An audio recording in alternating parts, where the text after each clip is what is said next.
Today's sermon is going to be a little bit of a teaching that's going to veer a little bit, what I believe, prophetic, and then circle back to something that's more personal that I pray that we can take home with us. So before I get into it, the primary verse I'm going to be preaching from is from what's called the Haftorah portion. Now, some of you know what it is, and some of you don't know what it is. And so I've become familiar with every week there's a portion from the books of Moses that's read in synagogues, and we do that here as well on Saturday. And sometimes I preach from it, sometimes I don't. But what happened during the time of Hanukkah, which was about 150 years prior to Jesus, King Antiochus, the villain of the Hanukkah story, and this is historical fact, forbade the Jews from studying Torah. It was part of the oppression that was happening at that time from the Greeks. He desecrated the temple and all these types of things. And so what the Jews did at that time said, okay, we can't study Torah. What we're going to do is we're going to find similar verses from the books of the prophets that relate to the Torah portion of the week, and we'll read that. So where I'm going to start is from, and that's become known as the Haftorah portion, or the concluding portion of the Torah service in a synagogue Torah service. The verses are from Ezekiel 37. After the dry bones, in the same chapter, we're all familiar with the dry bones. That's become very popular. It's in songs and many sermons. But the ones that come after are in less songs and less sermons. And this is where two sticks come together. And we're going to get there. But before we do, I want to just give a little bit of historical background before we hit the verse. Now, when Israel became a nation first under King David, all 12 tribes were unified. And we're also going to go into this very mysterious topic of the lost tribes of Israel. And there's a lot of mystery around that, and also speculation and even very false conclusions, and we're going to go into some of that.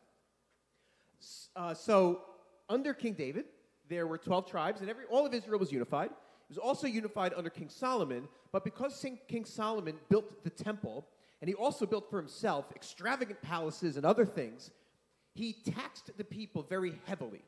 And he also enforced forced labor on the people to support his building projects, whether it's a temple and his palaces and all these types of things. Finally, King Solomon has passed, and now his son Rehoboam takes the throne, and the people kind of beg him. They say, are you going to keep up this heavy tax structure and this heavy labor structure that your dad did? And King Rehoboam said, let me think about it. So Rehoboam went to some of the older elders in the community. He says, the people are asking if I should lower their taxes and lower their burdens. What do you think? And they said, yeah, you should definitely do that. If you lower their taxes, they're going to follow you. They're going to like you. They're going to follow you. They'll submit to you. He says, okay, sounds like good advice. Then he went to some of the other younger punks, younger kids, that was really trying to kiss up to the king. And they said, oh, no. What you got to do is you got to raise their taxes. And you got to raise their burdens. And they said, that's an idea I like. Seems to be what we wanted to do in the first place. It was just looking for validation. It seems. So he went to the people and he answered the question, and he pretty much said, I'm paraphrasing a little bit, if my father, King Solomon's taxes and burdens on you was like my pinky, you're going to get my whole hand. You're going to get both hands. And they said, see ya. We have no interest in this. I leave you to your own house, David. So 10 of the tribes wound up splitting off and becoming what has been called the northern kingdom of Israel. The tribe of Judah, where Jerusalem was, stayed down in the south. That's where the temple is, in Jerusalem. So Jerusalem became the capital of that southern kingdom. It was Judah, Benjamin, and Levi, because the Levites served in the temple. So they came down south and stayed there. The other tribes went up north. If you see the little star in Samaria, that was the capital of the northern kingdom. Samaria, and this is important when we get into the verses in Ezekiel, Samaria is in the territory of Ephraim. When you read the prophetic writings in the Old Testament, you will see some of the prophets speaking to the kingdom of Israel. Like there were prophets that ministered to the kingdom of Judah and spoke to the king and the people down there. And there are some prophets that spoke to the kingdom of Israel or spoke about the kingdom of Israel. And they used three terms synonymously. and you may not catch it, but they're synonymous. They will talk about the kingdom of Israel, which is the northern kingdom of those 10 tribes that split off, or they will call them in totality Ephraim. They will call them Ephraim because Ephraim, who was the son of Joseph, became the prominent tribe of the northern kingdom. Not the largest in land, but the prominent tribe. This is because Joseph received the firstborn blessing after Reuben sinned, and Ephraim received the firstborn blessing from Joseph. So it became the prominent tribe of the northern. So if you see the prophets talking to Ephraim, it's the 10 tribes up north. They will also just call them Joseph, because Joseph was the father of Ephraim. And Joseph sort of said, I'm a tribe, but I'm going to give my tribes to my 2 kids, Ephraim and Manasseh. So you'll hear them talk about Joseph, Ephraim, and Israel, northern Israel, and it's all synonymous. So we need to understand that before we hit the verse. And before I say that, one thing about this that I think is very ministering about the way that God works is once the kingdom split, the southern tribes of Judah decided to have a civil war, similar to what we had in America, where there was a north-south split and a war to unify back. And the people of Judah said, let's go and start a war with them and recapture that land, so to speak. But God said through a prophet, don't do it. You shall not go up or fight against your relatives, the sons of Israel. Everyone return, every man to his house. For this thing has come from me. Isn't that interesting? Like, this is very harsh and hard for a nation, a country, especially Israel, right? All of a sudden, two kings later, are split. This is hard, and this is very saddening. But God said this comes from me. So don't even fight. Don't go into civil war here. This is from me. This split is from me. And it's just another teaching how even the hard paths that we have sometimes are from God. And we may say, like, no, this is a hard path to go down, or this is very difficult. But sometimes God says, this is from me. You got to go down this. It's okay. I'm on the other side of this, so it's good. It's okay. Just let it be. Let it be. Reminds me of the prodigal son, right? We don't see the father chasing after the prodigal son. The prodigal son had to go through his thing. But God had a plan. He came back. So some of these things, just let it be. Words of wisdom, let it be. So now we can get to our verse. Now we can get to our verse from Ezekiel 37. Again, this is after the dry bones teachings. And it says, you son of man, take for yourself one stick and write on it for Judah. And the sons of Israel as companions. This is Judah and the tribes that are in the southern. So one stick. And then it says, now take another stick, then take another stick and write on it for Joseph. Remember, Joseph and Ephraim is the northern kingdom. For Joseph and the stick of Ephraim and all the house of Israel as companions. So 2 sticks. One was the southern kingdom. The other was the northern kingdom. Pretty simple. And then he says, put them together for yourself, one to another, into one stick, so they may become one in your hand. And then skipping a few verses, it says, my servant David, that is clearly the Messiah. This is a Messianic prophecy.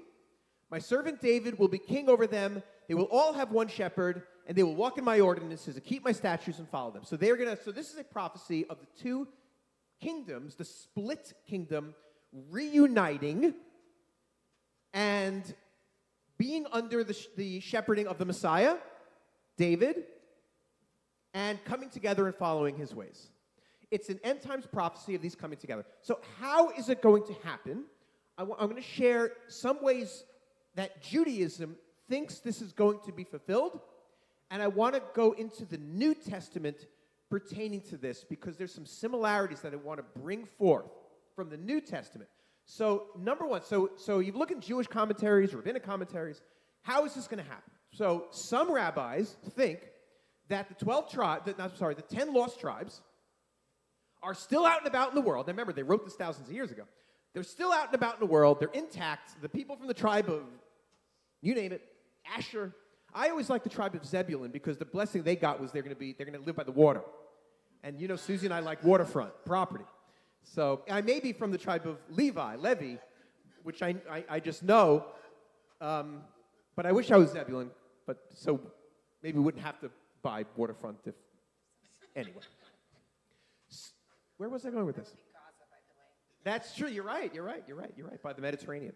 So how is it going to happen? So how in the end times, according to Judaism and Jewish commentaries, Jewish rabbis, how do they think it's going to happen? Well, option one is that these tribes are intact somewhere in the world. They're kind of hitting the law. They're lost, but they're not lost. They know who they are. They're kind of waiting until the end, and they're going to come back. Right? That is probably not what's going to happen. I mean, the world has been explored. The chances of the tribe of Simeon kind of like hiding away in deep, dark South America or Africa or Antarctica, and all of a sudden at the end they're like, here we are. Chances are pretty slim that's going to happen that way. Option two, some Jews think this has already been fulfilled, and this is a viable option, and let me explain. When Judah was captured by Babylon, and the Jews had to go to Babylon in their exile, and then 70 years later they came back, there were a remnant of the northern tribes that came back with them. This is historically documented. It wasn't all of them, but there were some people from other tribes that trickled back in and became effectively Jews, part of Judah. That's why, to this day, you don't really see this nomenclature of, I'm Israel, I'm Judah, I'm Kingdom of Israel, I'm Kingdom of Judah. It's all just Jews, because the Jews came back, a trickle from the northern tribe, or a remnant, came back also. So they all became Judah, i.e. Jews, and that's why everybody's just called Jews.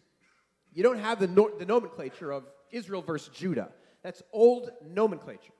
And even as the second temple began to get built, and we see in the story of Hanukkah how the Maccabees reestablished Israel as a sovereign nation, even then there wasn't a split between Judah and Israel. That's old nomenclature. It was already unified at the time of Hanukkah, and it was all just Jews. Even in the New Testament, we see like somebody from the tribe of Asher, is already there. Is already there. So option two is that this unification of the northern and the southern already happened, and it's not something that's going to happen at the end time. It's already happened. We already have just Jews, and that's it. Period. End of discussion. That's option two. Option three for how this is going to happen is that there are people around the world today that have distant ancestry to the tribes, and they don't know it.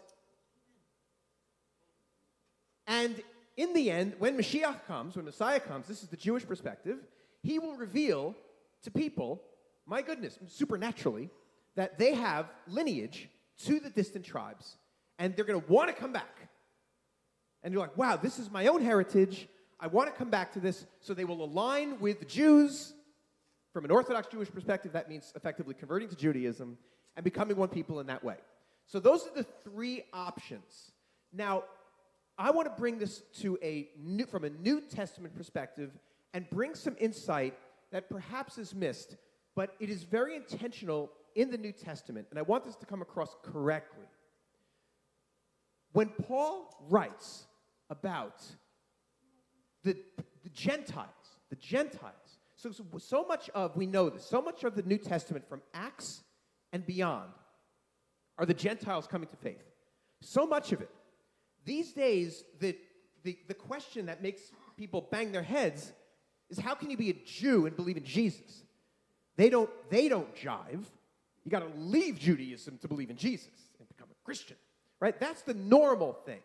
In the New Testament, the norm where the Jews believed in Jesus, even if it was a remnant, and what are we going to do with all these Gentiles that are now believing in the God of Israel?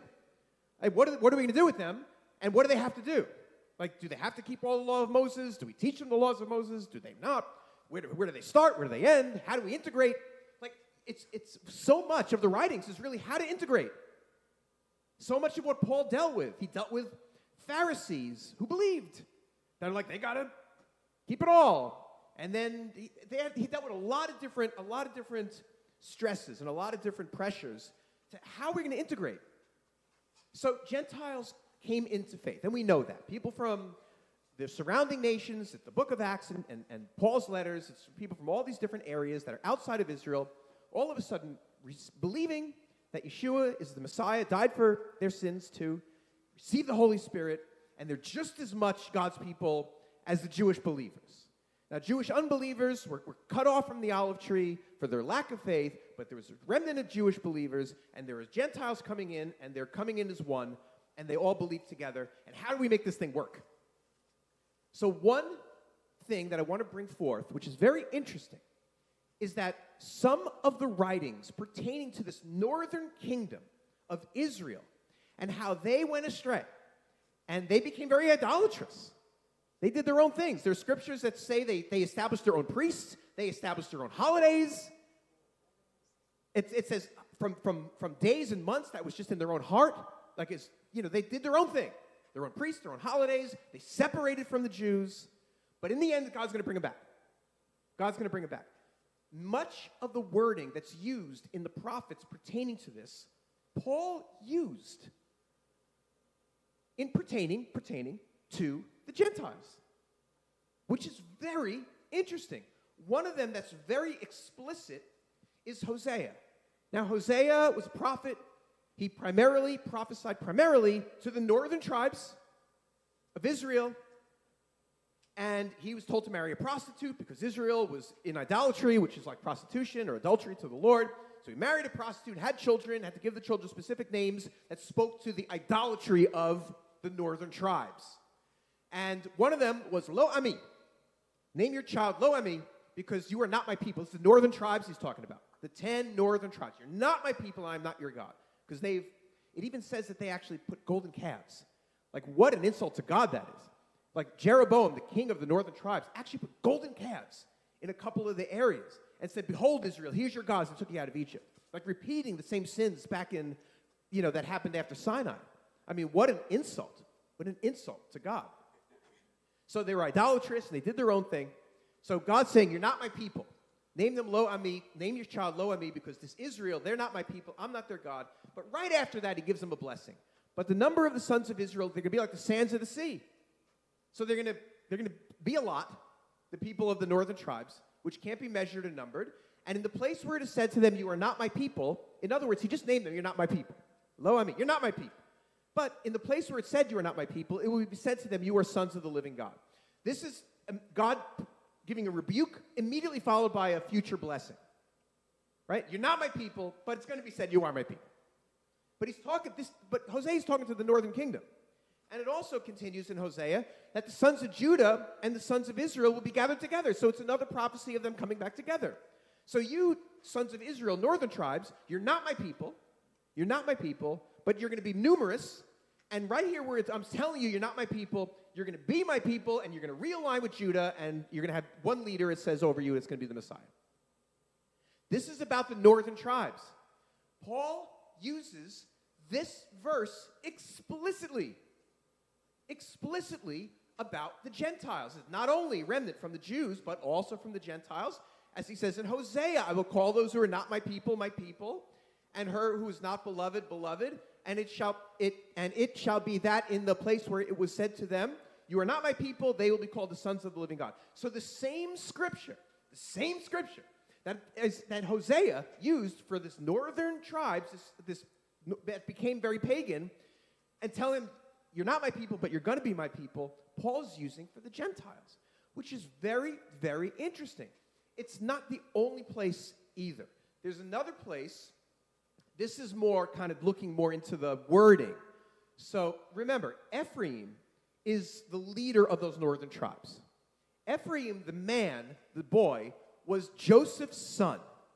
Now, Joseph is a symbol of the Messiah, right? He went to Egypt. He was a leader over Gentiles. The Jewish brothers or the Hebrew brothers were over here. They thought he was dead. They thought they killed him.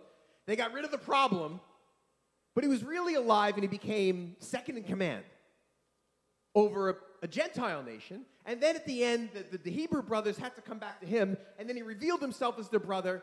I totally see this as Jesus and what's going to happen when the Jews come back to faith. But Joseph had two children, and they were, I guess they were Gentiles, right? He married Potiphar's daughter, right? Is that what it is? Potiphar's daughter? And who was obviously not Jewish, had two children, Ephraim and Manasseh, and then Jacob adopted them in, which is grafted in, which is the first instance we see of being grafted in.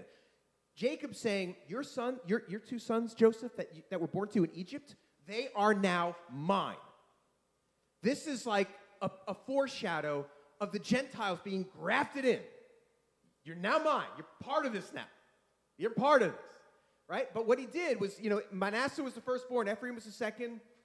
He crossed his hands. Interesting, it was under the symbol of a cross, which is interesting in and of itself. and he blessed Ephraim with the firstborn blessing. And the blessing he gave to Ephraim is that his descendants shall be a multitude of nations. The Hebrew there is melo hagoyim, not the same Hebrew that was with Abraham. There'll be a father of many nations. Melo hagoyim, really better than multitude of nations, really means fullness of nations. Fullness. The word means fullness. So really, melo hagoyim really means fullness of Gentiles. Fullness of Gentiles.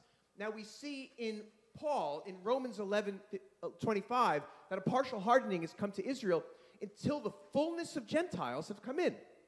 The fullness of Gentiles. Could it be that he's using the same term that was used to bless Ephraim, that he's going to become a multitude of nations? It's very interesting that the wording is the same. Now, there are what I believe cults that came out of this. There are people that believe, there are groups that believe that they are the natural lineage of the lost tribes. There's a lot of mystery and myth around the lost tribes. We know that there's like a African Hebrew Israelite. We're the real Jews, right? That's there. Back, I think, in the 50s, there was a man named Herbert Armstrong. Herbert J. Armstrong. He started something called the Worldwide Church of God, where he had a very, very specific theology about, the tribe of Zebulun became Germany, and the tribe of Asher became the Netherlands, and the tribe of Dan became Ireland, right? They sing, "Oh, Danny boy," so they founded the Danube River, and all these things. And it was a very specific theology about how the tribes of Israel were not really lost. They left Persia intact and founded, effectively, European nations. So we don't believe that. But I do want to say that there is a faction of, I'm not going to say it's within Messianic Judaism. It's sort of to the side of it. It's the generic term is called the Hebrew Roots Movement, and within that there's a group that they call themselves the Two-House Movement, and they believe that if you're a Gentile, if you're somebody from the nations, not Jewish, and you're inclined back towards living a Torah-based life, then you are a lost tribe, specifically a lost tribe. And Messianic Judaism, including myself, we reject that. Now, I don't know who is lost tribe or not. I don't know. I mean, there's a great probability there are people around the world. This is just statistically factual. There's a strong probability there are people around the world that have a distant ancestor from the tribes. There's no doubt about it.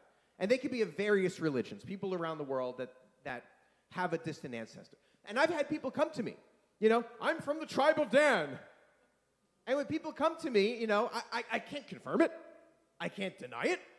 So, all right, great, you're from the tribe of Dan, But the Two-House Movement, they have it as like a theology. And I've asked people, like, why do you think you're from this tribe? I just know it. I know it. I know it from the Holy Spirit. And if somebody tells me that, I'm not gonna say you're wrong, but I'm not gonna say you're right either. It's just, if that's how you feel, it's how you feel. It's something that's not verifiable. But where I go with this is that the writings from Paul very much hint at lost tribes and the 10 northern tribes being regathered and coming back into unity with Judah.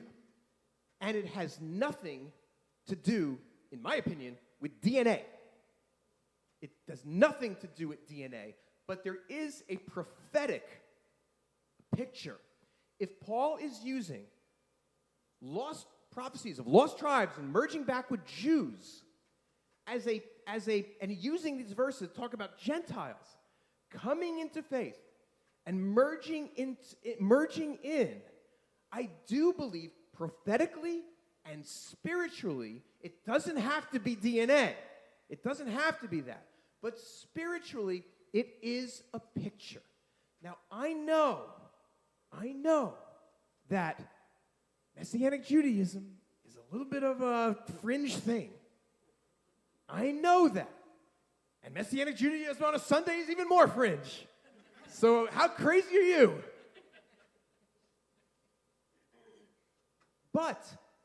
And I know that every pastor of every denomination, I'm sure, believes that they're the right ones, as they should. As they should.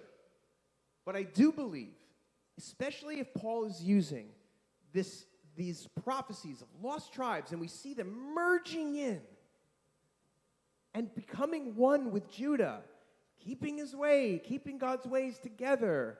If Paul is using that terminology, as fringe as we are, I do believe that Messianic Judaism is a good expression of the church that Paul put together.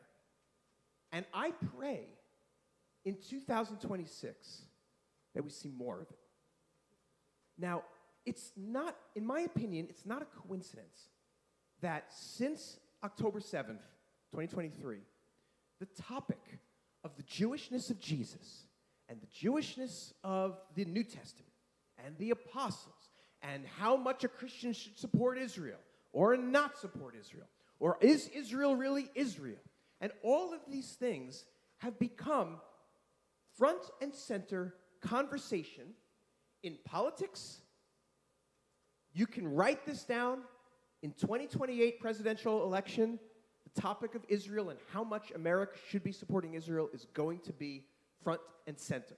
You can mark that down right now. And I will repent to you if it's not. Because I'm saying it almost as fact. This is what I really believe. But it's, excuse me. But even in the church world, should we be supporting Israel? What is our role? Should we really be aligned with Netanyahu? Should we be aligned with the Gaza war? What about the settlements? What's our role? Do we naturally, is it really like supporting Israel? Is it our role?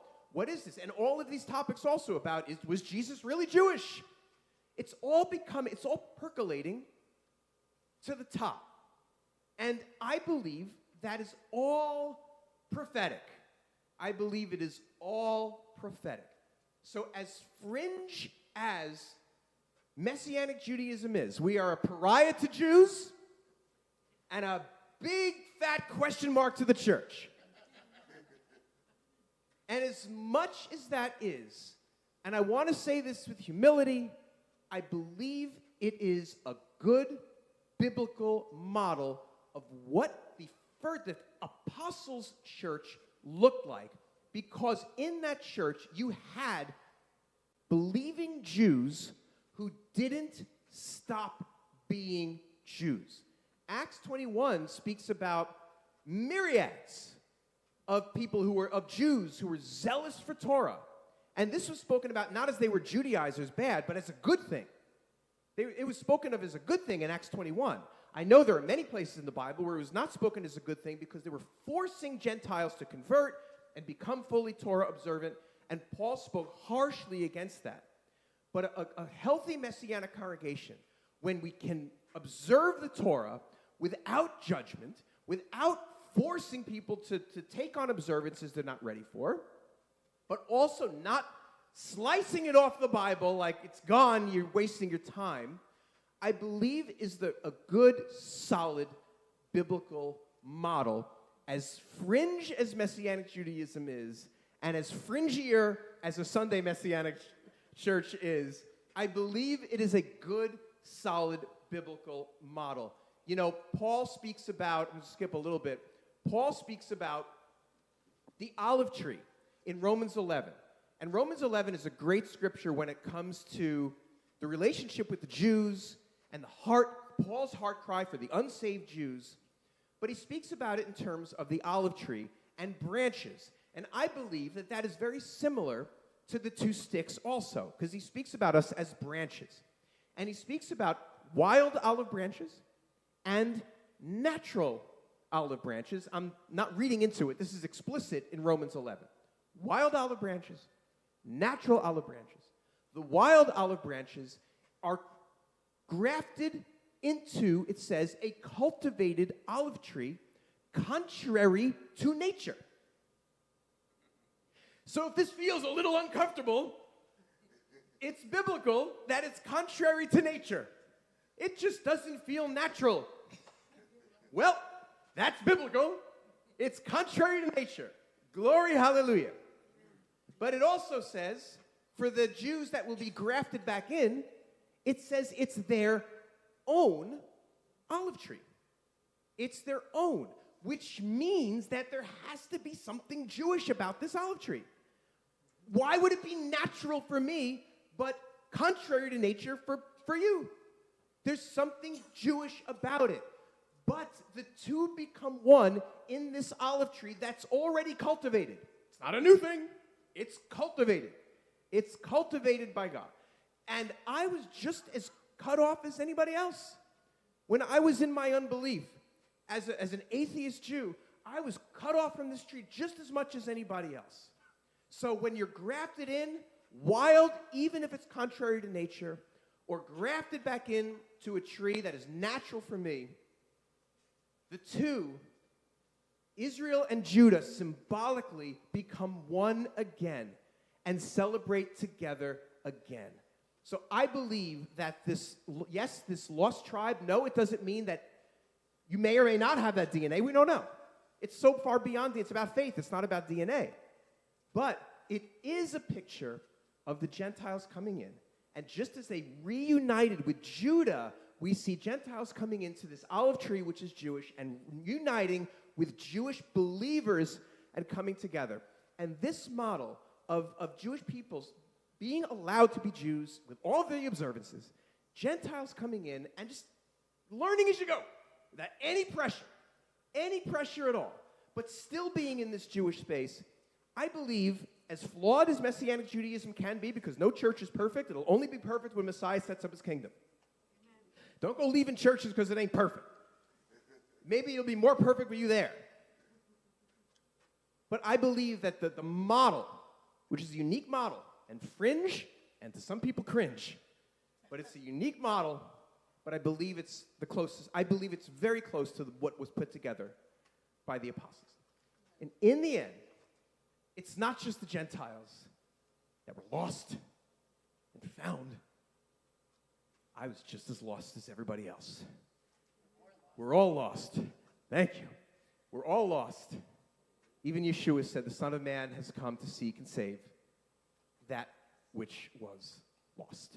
We're all lost. And Isaiah 53 says, all of us, like sheep, have gone astray. Each of us has turned to his own way. But the Lord has caused the iniquity of us all, to fall on him. All of us. We're lost, and we're all found in the Messiah. When we are in that olive tree, and we are connected to David, they will all be under the servant David. When we are under, that's our servant David, the Messiah, Mashiach himself. We are found. We are no longer lost.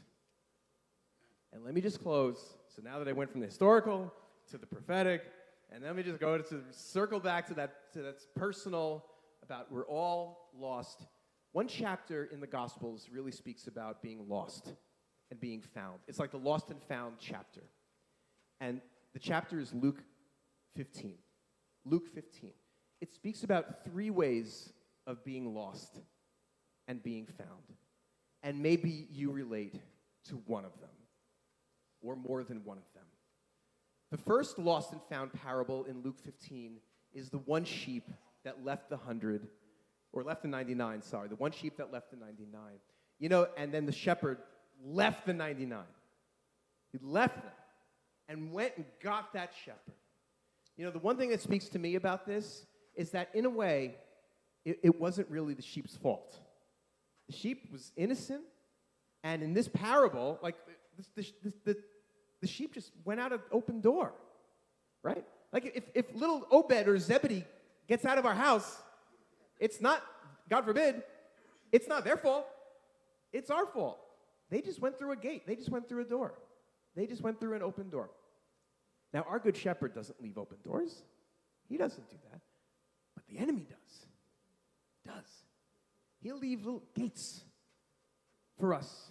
It's called temptation. To go through and get out. And we need to understand, even in our walk, even though we are found in him, the enemy is going to put little gates around of temptation that if we go through, now we're lost. Now we're lost. You know, I used to love the survival shows, you know, Bear Grylls, Man vs. Wild, and Survivor Man, and all these types of things. And one thing I learned in those shows is that if you are lost in the woods, the best thing to do is stop. Let the search party find you. And send up a flare. Get little sticks and stones and draw a big SOS so the plane that's going overhead can see it. And we all can do that. We all can. You know, people that have to deal with addictions, I think they deal with it. There's an open door, and they went through, and now they have to go through this thing. I pray in 2026 that those that are lost will just stop. Stop where you are. Stop where you are. If you went through the gate, if you took the bait, went through the gate, just stop where you are. Stop where you are. And send out that flare. And send out the flare. People suffer in the kingdom because they don't send out the flares. They suffer in silence. And they just keep wandering. Stop. And send out the flare. The Good Shepherd is right behind you. I pray in 2006, those that are lost are found again. The next one is the coin. Now, the coin was lost in a house, and the woman in the house is looking for the coin, eventually finds the coin, and she rejoices when she finds the coin. You know, the coin was already in the house. The coin didn't leave. The coin didn't roll out the door.